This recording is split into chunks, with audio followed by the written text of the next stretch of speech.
السلام عليكم ورحمة الله وبركاته. daawadayaasheena qaayaha iyo qiimaha naga mudan oo kusoo dhawaada channelkeena Tech Somali aad ka garan jirteen barashada ama daawashada hacking-ka, entertainment-ga iyo short films-ka iyo waxyaabo kale oo badan. Maanta waxaan idin hayaa application cusub kaas oo idinka saacidaya sidii aad u soo ceshan lahaydeen sawirro idinka baxay oo aad xiiso u qabteen. kusoo dhawow channelka Tech Somali. Please don't subscribe.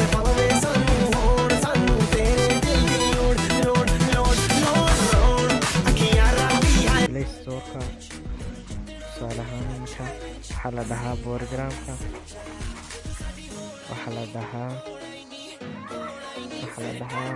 Photos Recovery App.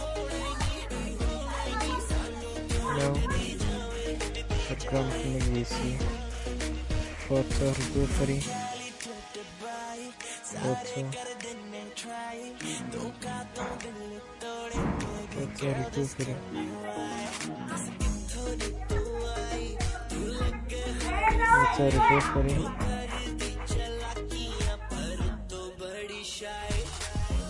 Okay, application soo jeedaan waa ka Photo Recovery Pro Restore Image 2019. Okay, hadda application-keedana gelin aniga igu jira marka open ayaan odhanaynaa kadib waxaad taabanaysaa halkaas ay ku qoran tahay scan photos. kadib cabaar ayaad sugaysaa.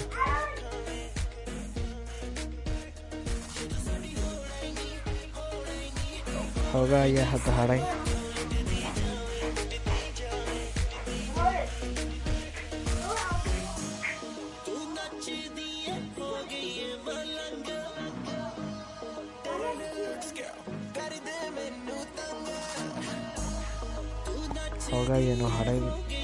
Okay, sida ujeedaan bawaka tusaale ahaan iminka saynu hubino inuu application-ku run yahay iyo in kale waxaan taabanaynaa tusaale ahaan iminka sawirkaas oo kale. kadib halkaa yar sanduuqa yar baad taabanaysaa, galeriga ayaan ka hubinaynaa. Okay, sida ujeedaan sawirka waa kaa. asxaabta qaaliga intan casharka ku kulmi doono waxaan kaga tegaynaa. السلام عليكم ورحمة الله وبركاته.